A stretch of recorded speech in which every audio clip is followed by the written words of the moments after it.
Hi everyone, it's Shannon Harden here. I'm the coordinator of counseling services at Chapel Hill. I recently attended a conference in Nashville. It's the American Association of Christian Counselors Association, and one of the workshops I attended was strategies in dealing with high conflict people, and it was presented by Dr. Linda Mintle, who wrote a book called We Need to Talk, and she really focused on how to handle these difficult conversations, what a high conflict person or personality really looks like, and just what strategies do we have to help them, either the person who you are counseling or maybe someone you are counseling has a relationship in their life with a high conflict person, just some strategies and how they can better handle that.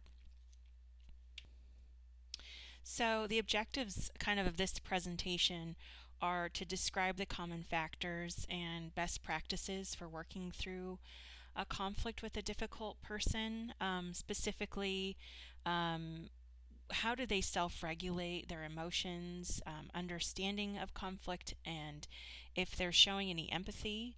We'll also discuss some strategies to de-escalate the conflict when either you're in the room with someone who's in high conflict, or maybe you're counseling someone in terms of strategies that they can use to deal with conflict. And then also, it's important as the counselor that we are analyzing ourselves for transference and countertransference issues. And just as a reminder, transference is when the counselee feels that you have become, sometimes their savior or their person, and they've just sort of transferred any feelings that they have toward someone toward you instead. So they could, if they view you as a parental figure, they might start getting angry at you for whatever reason. Maybe you say something that bothers them. And then countertransference is opposite. It's when you as the counselor really feel like you are being hurt by what they're saying, so you feel defensive, um, and so you really have to make sure that you're sort of checking yourself as well, so that you can be effective with whoever it is that you're dealing with. So I love this picture because in reality, the situation is kind of what conflict feels like. And it's not just like a one time battle. When you're dealing with someone who is just high conflict in general, the fight is constant. It's almost never ending. And the person who's on, I guess, the receiving end of kind of all of the negativity and the conflict, they get pretty flooded and exhausted, and because this battle rages probably every single day, or even if it could be cyclical as well. So they might present and say that they have moments of clarity and like they're in the happiness phase, but then you can kind of clock with an egg timer that eventually they're going to be back to doing this, and it just becomes very exhausting for folks. Just some general basics of how we can kind of assess if this is kind of a high conflict situation or a high conflict individual. Sometimes there is a genetic vulnerability, and maybe even possible personality disorder. However, because this is lay counseling, we want to make sure we are not labeling. But typically, the research shows that someone who is constantly high conflict may have a personality disorder, but it is not in all cases. Um, so there is, like I said, a genetic vulnerability. Sometimes it's a temperament issue.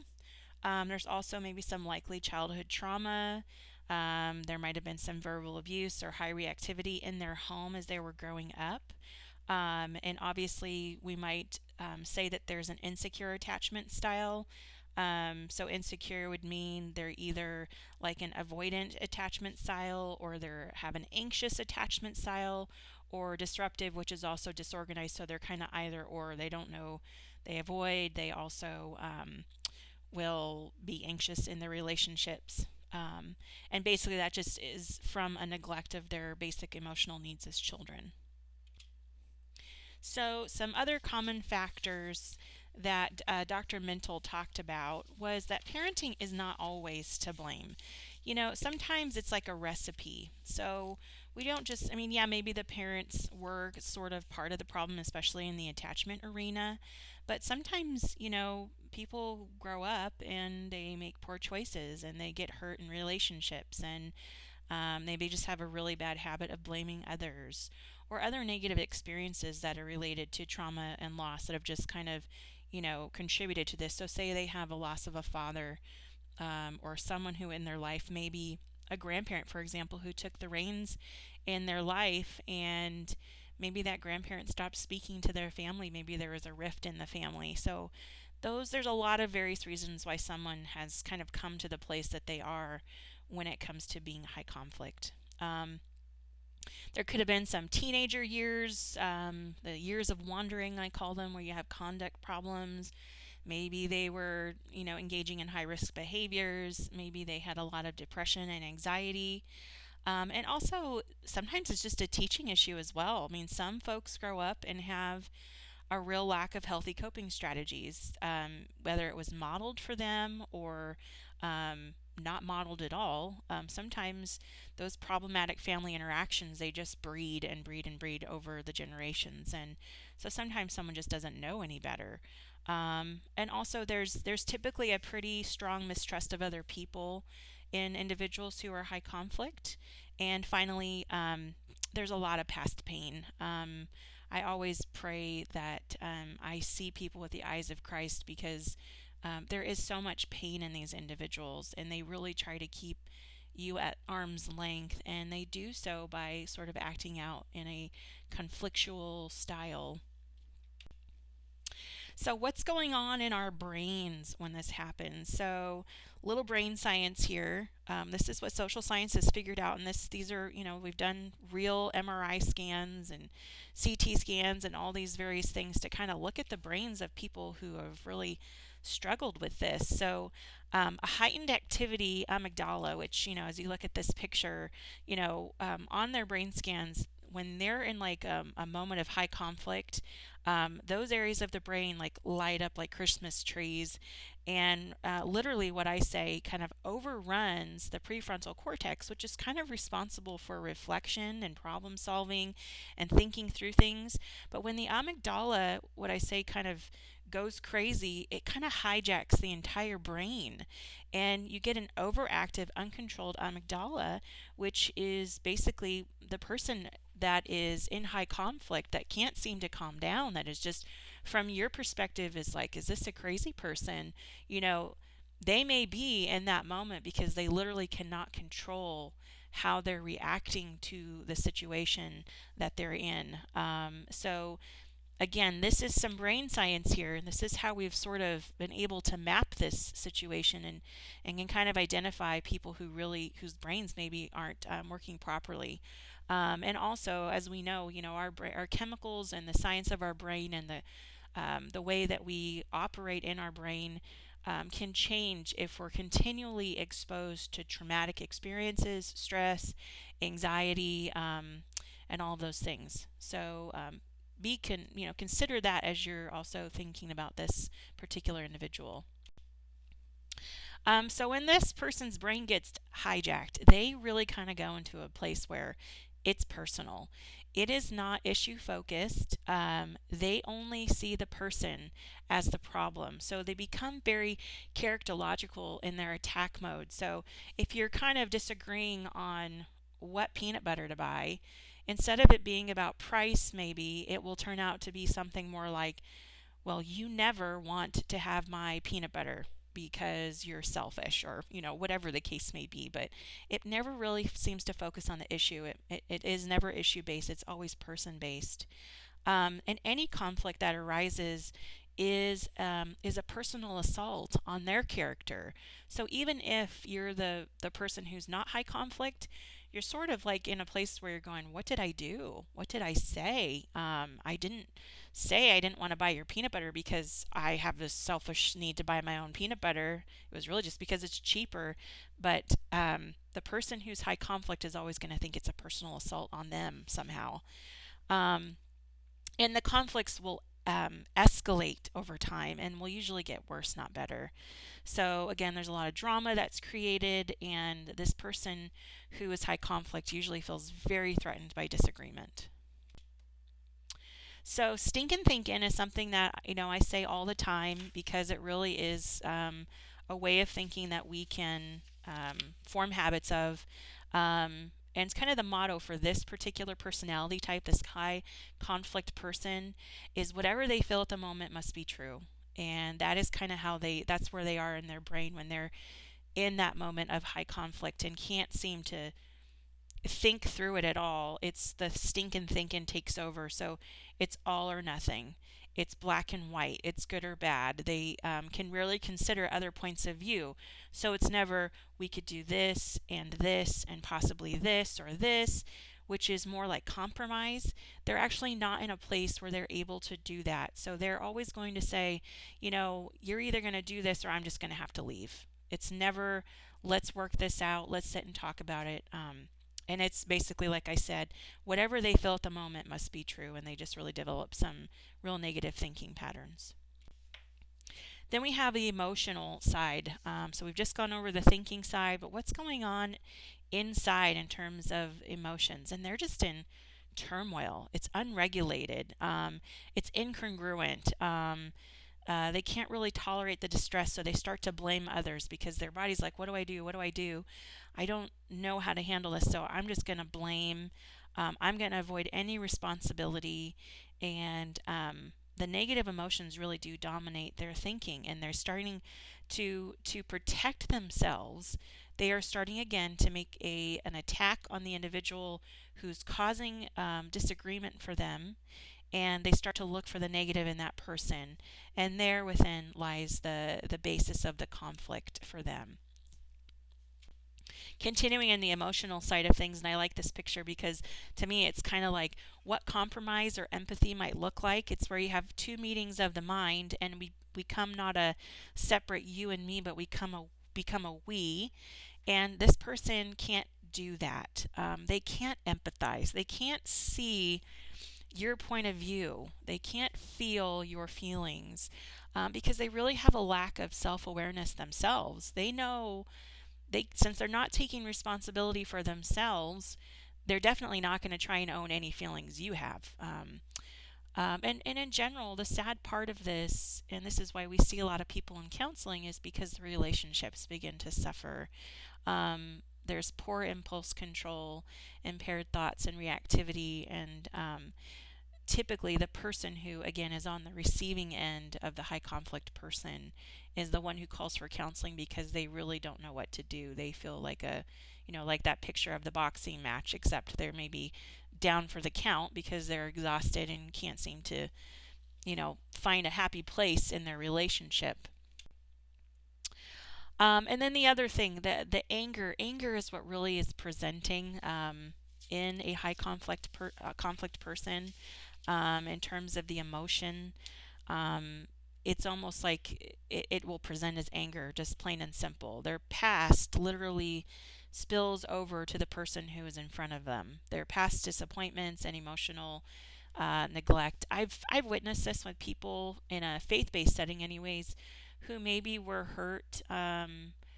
Maybe asked to step down from ministry in another church, and as soon as they are confronted maybe with an issue in their current church, I mean, it's almost like, again, their brain gets hijacked, and it becomes very much about it could become about God. It could come out as a faith issue. It could come out as you, the person, are just out to get them. And you don't want to ever say calm down because they're not going to admit to their anger, so you're kind of wasting your breath there. But the point of their anger is to use to influence and to gain control over their situation, and not just their situation, but anger is so that they have an ability to influence you and control you, because it is, again, a self-protective measure.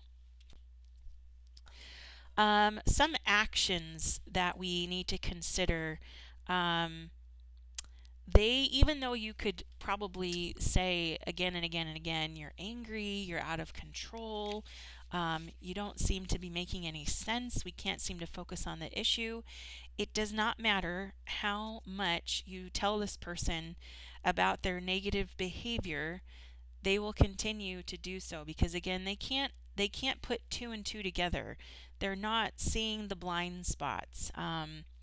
They will always have extreme emotions. It could be yelling, disrespect, silent treatment, um, rumors, hitting, stalking, threatening, lying, and just in general, they will push people away or punish those who are trying to hurt them. So, how can you spot this person?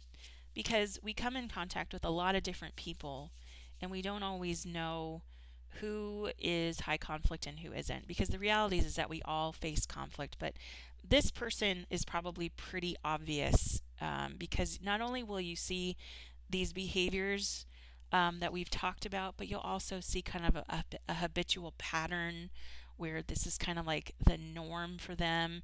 They can't seem to deal with any sort of conflict, and they probably struggle in most of their relationships. But some basic principles to kind of keep in mind is during a conflict, there's a lot of confrontation. You can try and holding them accountable in ways to try and escalate to dramatic arguments. They manipulate, and there's a loss of grip on the facts. So they're always confronting again. Um, they're always escalating to dramatic arguments, and there's manipulation there, even if you're the counselor. And there's also a lot of self defeating patterns as well that distance them in relationships. There's a lot of emotionally disengaged interaction. So, what Dr. Mental said during this portion of the presentation is she said that when you're talking to someone who is emotionally disengaged, and again, this is probably the person who's on the receiving end, it's probably an indicator that divorce is probable because that person is kind of at their rope's end. They maybe have waited too long to seek assistance, and there may be a lot of difficult kind of obstacles in the way for them to kind of getting some healing in their relationship. She said it was actually much better to have the other spouse who is what you would categorize as non-high conflict, who's still kind of fighting back because that shows that there's still some hope there. So just a little sidebar note there to kind of keep in mind. So rule of thumb in handling this person is never say, oh gosh, you're such a high conflict person, because that is like lighting a match to a stick of dynamite. Labeling always backfires and escalates to rage and irrationality.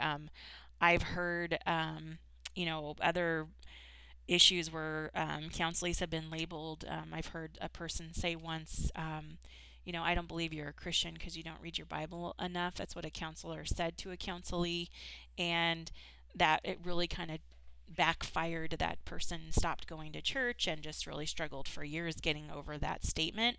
So as counselors, we really want to be careful about labeling, and specifically with this personality type, you never want to label them. They aren't going to listen to you. In fact, they'll probably transfer, again, like we said at the beginning, all sorts of negative feelings towards you because you said that. So instead, it's really beneficial to listen, um, to show empathy and respect, which really helps lower defenses, because you can't fight with somebody who's not fighting back. I mean, they could try. I mean, they may take a few minutes for them to calm down, which is pretty typical when someone whose brain has been hijacked. And then just make the space to develop trust. You're not going to be able to speak into this person's life quickly. The first few sessions, or even if you're counseling someone who's in a relationship again with someone who is high conflict, this could take a very long time. They're not going to be able to go home and say, just listen and show empathy, and then they're going to be able to talk. It's going to take several visits to really establish that space of trust. And then also, don't fight back or prove you're right. It's really pointless with this personality, and stay calm. One of the phrasings Dr. Mental stated is that you never want to say, and it's real easy for us all to do, is, why don't you calm down and then we'll talk? It's very you focused, it's other person focused, and that is a trigger for high conflict people.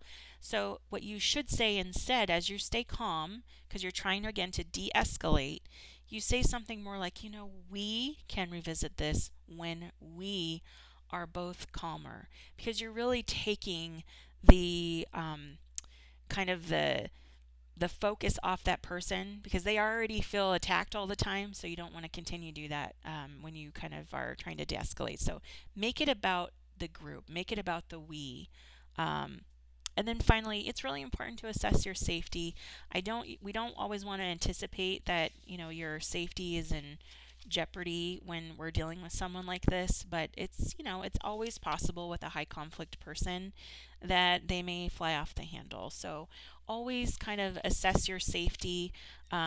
If dangerous behaviors like domestic violence, are present, make sure that the person is safe and that controls are in place. So, as counselors, if you're talking to a counselee and they're alluding to the fact that that there is domestic violence present, please take that to your supervisor immediately. And don't wait till supervision meeting to actually arrive a week later. Please get on the phone and call your supervisor, because those are things that we need to report. Because in all cases, the first rule of thumb for us is to do no harm to people. So let's keep that in mind. Again, how to handle it, pretty straightforward. Don't be reactive. They may be firing flaming arrows at you with their words, but just sit very calmly. Try to be relatable. So something like, gosh, that's really hard, and man, that's really terrible that you're going through that. Those types of phrasing really help the person um, deal with the issues without like thinking that you're trying to change them. We don't want to go that route, because they love, this person loves conflict. So whatever they can pick through what you're saying, they're going to try. So and then just focus on the behavior and think like a detective. So literally, don't, this is where objectivity becomes really important. So if you're talking about a situation, you need to think about just the facts of the situation. So, my wife never comes home on time. She's blah blah blah blah. And then I get really angry. And so the counselor would want to check the facts there. They want to say, okay, you're right. I hear that you're upset about your wife not being home on time. What time is she supposed to be there? So you're just kind of like asking questions as a detective, and not get too subjective in terms of the conversation. And also choose your battle. This is where focusing is really important. A high conflict person may be all over the map and have various issues that they want to talk about, but choose the battle that is important to talk about. And if you're the person who's in a relationship right now with someone who is high conflict, what is the hill to die on? And just be very thoughtful as to what you really want to fight for, because honestly, this is an exhausting relationship. And if it gets too crazy, it's okay to say to your counselees, or even if it's you who are dealing with this, minimize contact. If you have to go away for your own self care, you have to go in another room, you have to go for a drive, you have to go meet with friends, that's a healthy way to deal with this person, so that you're not finding yourself just continually in the crosshairs of this high conflict individual. And then also, be aware of the triggers. Take good notes in your head. I'm not going to talk about this issue because it always causes a problem, so I'm not going to go there. And then just develop some better coping skills. So this is going to get more involved in how we deal with this as counselors. In general, you want to first start with setting a structure with the counselee if you're dealing with someone who's high conflict. If you're in marriage counseling, this is probably going to be more beneficial for you. Set the ground rules for conflict talk. So basics are no yelling, name calling, or interrupting. And also meet in a public space if that's helpful. But I would say that you need to get permission from your supervision or your supervisor before doing that, just in case there's a policy or procedure that you're not aligning with, so we can make sure that you're safe. We may ask to go with another person, just to make sure that you're safe here. Also, to, as the conversation moves forward and you've kind of built that opportunity for trust, and as you continue to build trust so that you can actually train and teach this individual to kind of break this cycle, use phrases that are helpful in creating open-ended conversations, or like, I understand your frustration, tell me how that feels. I'm paying attention to how you feel. Tell me about this. Let's see if we can come up with a solution for this problem. Or just saying that you might be right. I mean, that's very diffusing for someone who's high conflict. Or tell me more. Just really give them the opportunity to tell their story. Even if it doesn't make sense, even if you think it sounds outrageous, this is the part of a counselor where we kind of meet people where they are. Also, for the counselor, establish good boundaries. It's okay to have boundaries. Dr. Mental shared that when she's sitting with people someone who is high conflict, whether it's in marriage or an individual, she actually has a bell. So the counselee knows that if they start to get out of line, the counselor, Dr. Mental would ring a bell, ding, and the person was supposed to kind of disengage and quiet down, and the conversation would continue once the kind of some calm was replaced with the agitation. Also, repeat the expectations at each meeting. So, what we just talked about in terms of like the guidelines for talking, just like in Celebrate Recovery, every small group, we go over the small group guidelines because it's just a reminder that this is how we behave, because, we're all human and we don't remember every single thing. And so, repeat those expectations at the beginning of every meeting. And then also make sure you don't ignore the person. That's a pretty big triggering issue with a person who's high conflict, because if you think about their attachment style, if they were avoided as children and their needs were not met, it's the worst thing you probably could do is to ignore what they're saying, or discount what they're saying. Again, if you go back to the other pages, use phrasing that really kind of helps them feel that they can keep talking about it. It's a safe place. I understand your frustration. I am paying attention to how you feel and what you say. Let's come up with a solution. You might be right. Tell me more about what you're feeling right now. And just kind of give them the opportunity to be open. And then also, obviously, you got to be patient. If you've been a counselor for a long time or even a short time, you know that when you're dealing with someone who's trying to change behavior, it's going to be really slow. And it's possible that you may just be helping them at the beginning of their journey, and they may need to move on to long-term therapy to continue to help with this problem.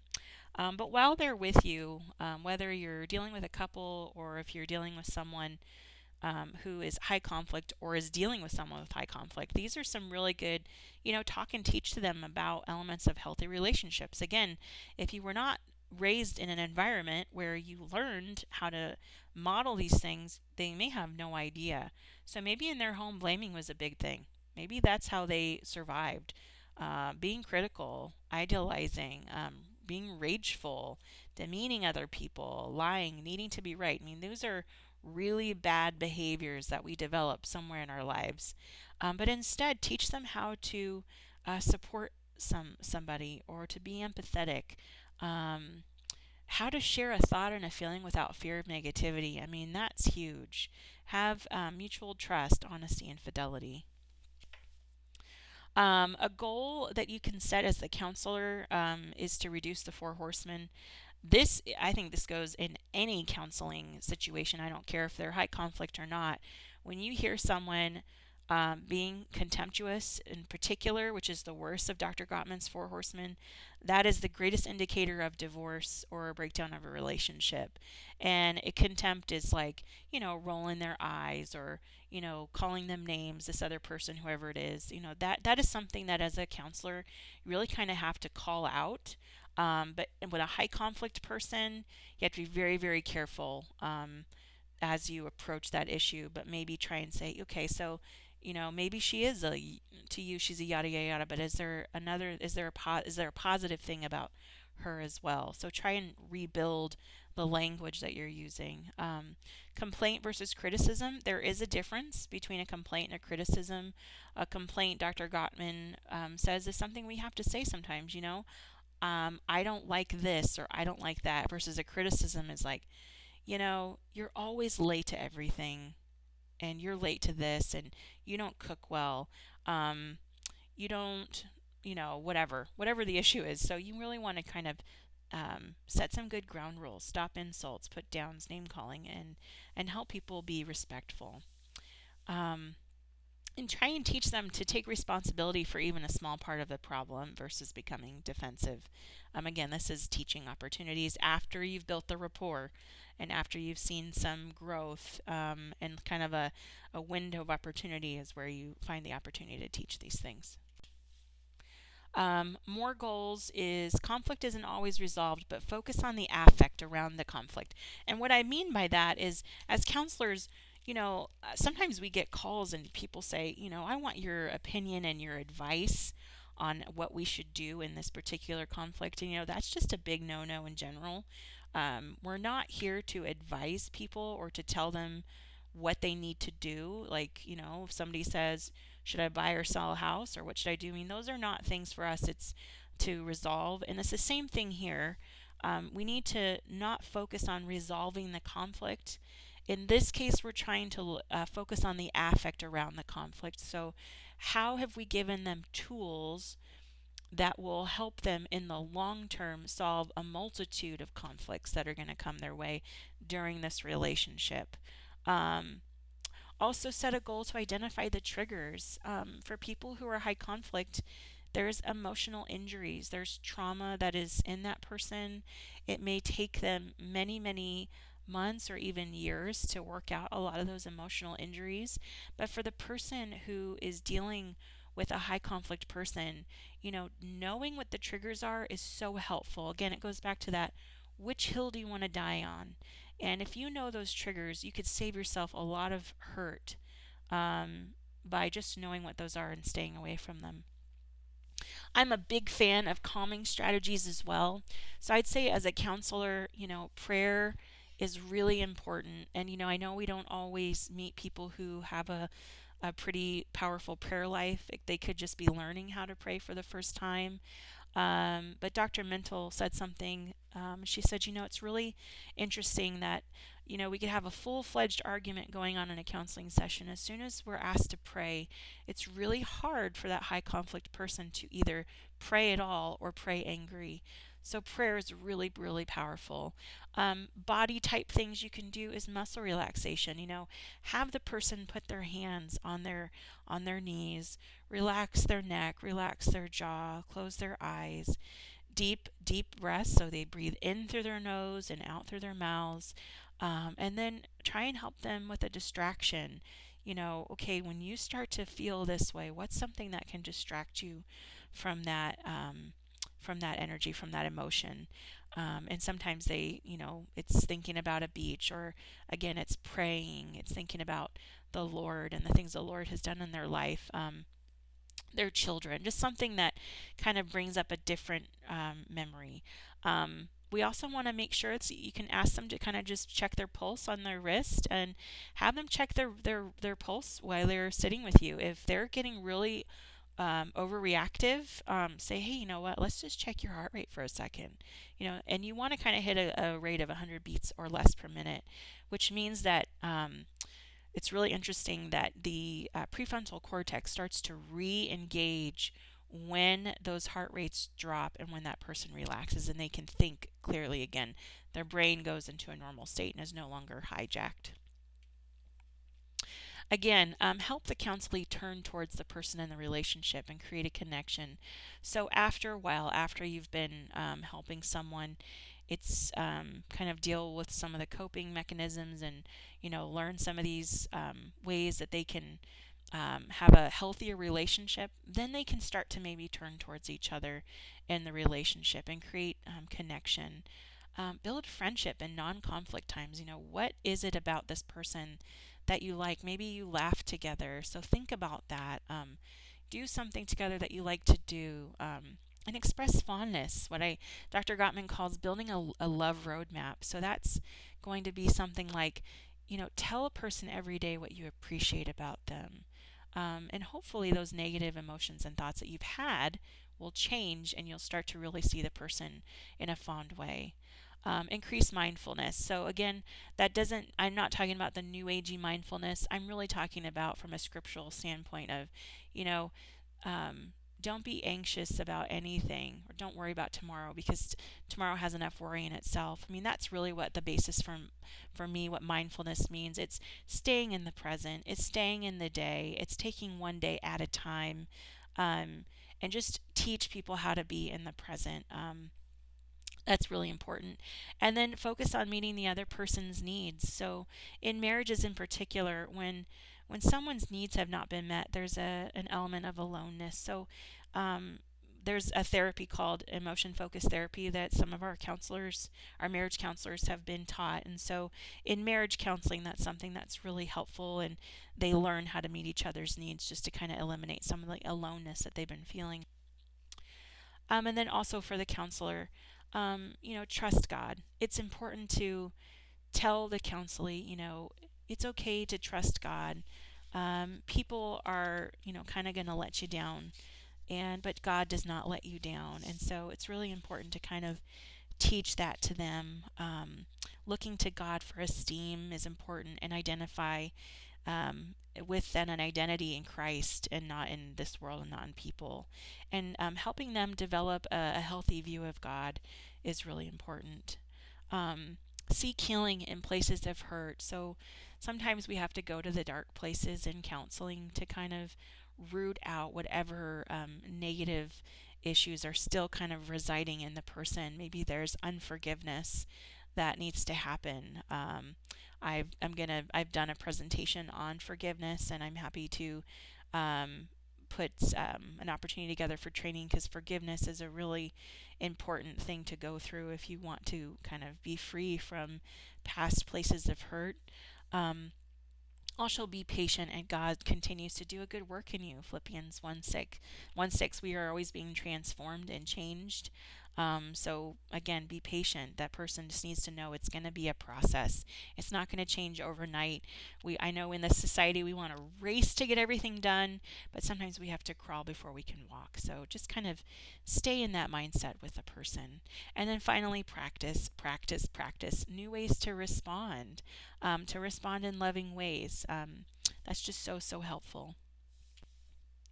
And then finally, for you, the counselor, take care of yourself. It is so important when you're dealing with a person of this type. There's going to be boundary violations. They're probably going to be needy. They might make threats and demands of you and try to manipulate you. You know that movie Good Will Hunting? It's almost like when Will Hunting was meeting with Robin Williams, and um, he was just, he started talking about his wife, and you could tell that Robin Williams' character was getting really upset. That's kind of what this person might do to you in a session. And they might really demand your time and not have good boundaries and call you, and you need to make sure that you're taking care of yourself, because the root of reason why I'm saying this is that there is some emotional exhaustion. It's emotionally exhausting being a counselor, and so we have to make sure we're taking care of ourselves. Um, and also, just as a something that can be kind of swirling around in your head as you're dealing with someone like this, or you're trying to tell someone how to cope with someone in their life who's like this. Remember, this person is coming from a place of pain, and they're very, very defensive because that's how they've learned to protect themselves. They are merely surviving in a world that is either they have created through choices, or maybe haven't created it all, and it's just the way that they are, and that's the attachment stuff that they've gone through. See them with the eyes of Jesus, and just stay focused on that. And remember, don't get sucked in. As a healthy counselor jumps in when they're in the moment, and when that person leaves, they jump out. So if that's hard for you, really focus on maybe why you're getting sucked in. Maybe you've been triggered somewhere. Always self evaluate when you're in these tougher situations. And then finally, you are not a doormat. You are not required to continue a session if you're being abused verbally or if you feel you're being manipulated or threatened. It's okay to say, you know what, we're going to take a time out right now. Or if it's really bad, you say, you know what, this just isn't really a good situation. I think maybe we should try and meet another time. So it's okay for you to set those boundaries. And then just in closing, I hope you've really enjoyed this presentation. This is a topic that I feel is helpful for all of us, no matter what you're doing in your life. We have these people in our lives. And when we're faced with someone with a high conflict personality, use the guidelines that are laid out in this presentation. You'll find that they're very, very helpful, especially in the areas of how you respond and being empathetic and not engaging and not engaging in every conflict and just setting really good boundaries. All of these things will really help you deal with a high conflict personality. Also focus on the affect surrounding of the relationship, especially from the counseling perspective. Don't get caught up in trying to solve the conflict, because that's actually not going to be beneficial for the counselors, the counselees. Because we need to really focus on the tools that we're offering, not really focusing on the conflict. Set good goals for the counselees. Avoid countertransference, which is you being kind of manipulated or feeling hurt. And then finally, it's really important to know when to refer. So if you are, as a counselor, if you are faced with someone who is high conflict, it's going to take a while for a lot of these behaviors to change, so consider referral when referral is necessary. I really appreciate you taking the time to view this training presentation. If you have any questions at all, you can always contact me at my email here, or you can call me. I'm happy to talk with you. Take care, and thanks again.